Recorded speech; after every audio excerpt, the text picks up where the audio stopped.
تو آج کل بھی اس طرح کے بہت سارے معاملات ہوتے ہیں. مثال کے طور پر کوئی عورت ہے، وہ کسی علاقے میں چلی گئی کہ جی میں مسلمان ہو گئی ہوں، مجھے میرے پورے خاندان نے چھوڑ دیا ہے، میں اکیلی ہوں، لہٰذا ایسا کیا جائے کوئی مجھ سے اللہ کا بندہ نکاح کر لے. اب لوگ ان کے ساتھ نکاح کر لیتے ہیں، جھوٹ موٹ کا وہ نکاح ہو جاتا ہے. لوگ ان کے ساتھ نکاح کر لیتے ہیں، اس کے بعد عورت سارا مال سونا چاندی سارا کچھ لے کر بھاگ جاتی ہے. تو اس طرح سے پہلے بھی ہوا کرتا تھا، اور احتمالات اور شکوک و شبہات ہوتے تھے. اس وجہ سے شوافی نے فرمایا کہ ان سے نکاح کرنا، وہ سوری وطی کرنا حرام ہے. اور یہاں تک فرمائے کہ والاحتیاط اجتناب ہن مملوکات او حرائر، چاہے یہ آزاد ہوں چاہے یہ جو ہے وہ ملکیت میں ہوں، ان سے اجتناب ہی محتاط ہے. تو علامہ ابن نجیم مصری رحمۃ اللہ تعالی علیہ فرماتے ہیں کہ بات تو آپ کی بالکل صحیح ہے، شوافی کی بات بالکل صحیح ہے، لیکن یہ بات تقوی کی بنیاد پر. تو آپ نے ارشاد فرمایا ورع، یہ زہد و تقوی کی بنیاد پہ آپ نے فرمایا. لا حکم لازم، یہ حکم لازمی نہیں ہے کہ بہر صورت ایسا ہو سکتا ہے کہ اس طرح کی عورتیں ان میں شامل ہوں، لیکن یہ بھی تو ہو سکتا ہے کہ واقعی میں باندی اور کنیز بنا کر لائی گئی ہوں اور انہیں بیچا جا رہا ہو، تو پھر تو ان سے گتی کرنا حلال ہوگا. تو اس لیے فرماتے ہیں یہ تقوی ہے جس میں آپ جو ہے وہ مشتبہات سے بچ رہے ہیں، باقی یہ کوئی حکم لازم نہیں ہے. فإن الجاریۃ المجہولۃ الحال، کیونکہ یہ جو جاریہ ہوتی ہے ایسی باندی جو مجہول الحال ہو، تو فرماتے ہیں المرجع فیہا الی صاحب الید ان کانت صغیرۃ، تو اس میں جو سارے کا سارا وبال آتا ہے وہ صاحب الید کے اوپر آتا ہے اگر یہ لونڈی چھوٹی عمر کی ہے. یعنی جس نے اسے بیچا ہے اس کے اوپر سارا وبال آئے گا نا، کہ اس نے اسے کیوں بیچا ہے، اس کو بھی نہیں پتا ہوگا کہ یہ کسی اور کی ملکیت میں یا کوئی اور معاملہ ہے. تو ایسی کنڈیشن میں جو بیچنے والا ہے سارے کا سارا وبال اس کے اوپر آئے گا. وہ الا اقراری ہاں انکانت کبیرتن، اور اگر وہ بڑی ہے اور خود اقرار کر لیتی ہے کہ ہاں میں نے جو ہے وہ فراڈ کیا ہے، تو ایسی صورت میں سارے کا سارا وبال اس کے اوپر آئے گا. جو بعد میں خریدنے والا ہے اگر وہ وطی بھی کر لیتا ہے تو اس پر کوئی گناہ نہیں ہوگا، اس بیچارے کو تو علم ہی نہیں تھا. ٹھیک ہے. وَإِنْ عَلِمَ حَالَهَا فَلَا إِشْكَالَ، اور ارشاد فرماتے ہیں اگر اس کا حال معلوم ہو تو پھر تو کوئی معاملہ ہی نہیں، اس سے وطی کرنا تو حلال ہے اگر حالت معلوم ہے کہ واقعی میں یہ لونڈی ہے. تو اس لیے علامہ ابن نجیم مصری فرماتے ہیں کہ آپ اس میں آپ کے پاس رستہ ہے. اگر یہ لونڈی چھوٹی ہے تو صاحب ید کے اوپر سارا وبال ہے، اگر بڑی ہے اور اقرار کر لیتی ہے تو سارا وبال اس کے اپنے اوپر ہے. اور اگر اس کا علم ہمیں معلوم ہے، اس کی حالت معلوم ہے، تو پھر تو کوئی مسئلہ ہی نہیں ہے. تو اس میں آپ یہ نہ کریں کہ بھئی ساری کی ساری یہ جو روم ہند اور ترک کی عورتیں ان سب سے اجتناب کریں، یہ پھر آپ اس طرح کا غلو نہ کریں. گویا کہ علامہ ابن نجم مصری رحمۃ اللہ تعالی علیہ اس حوالے سے یہ بتانا چاہ رہے ہیں. ٹھیک ہے جناب.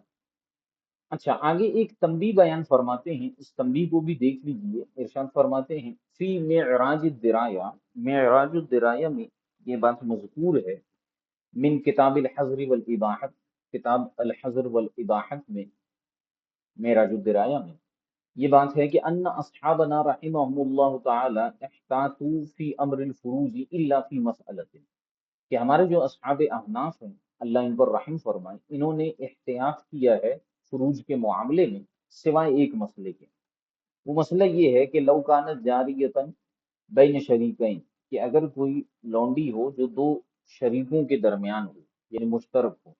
ودعا کل منہما انہ یخاف علیہا من شریکہ، اور دونوں شریکوں میں سے ہر ایک اس چیز کا دعویٰ کرے کہ اسے ڈر ہے، انہو یخاف علیہا، کہ اسے اس لونڈی کے بارے میں ڈر ہے، من شریکہ اپنے شریک سے،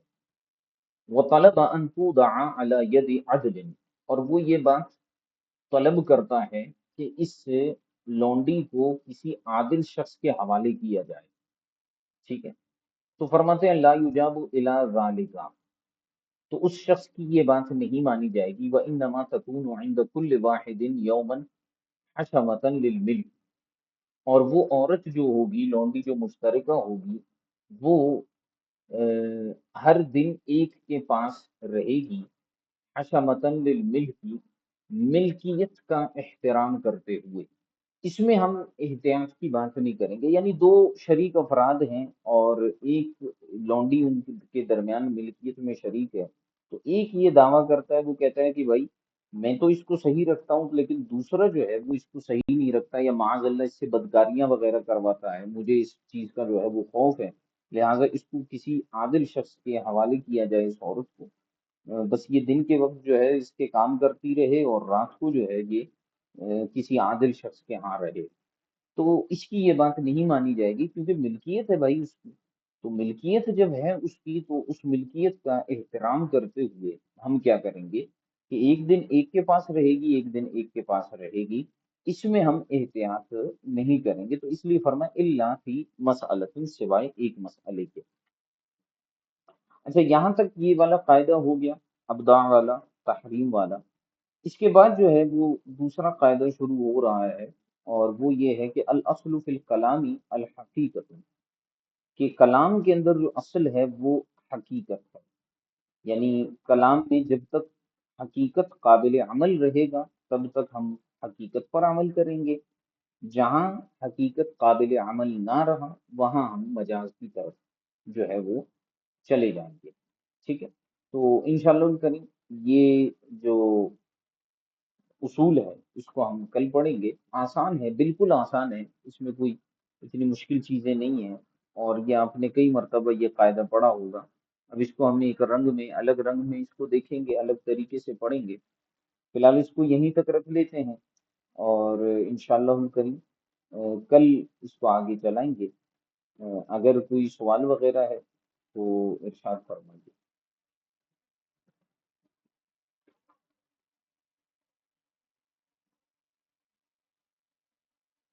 جی جناب، کوئی سوال وغیرہ ہے تو ارشاد فرمائیے۔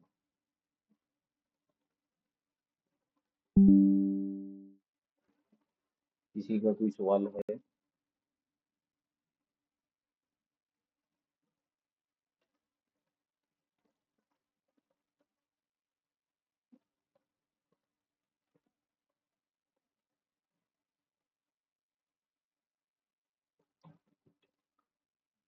کسی کا کوئی سوال وغیرہ ہے؟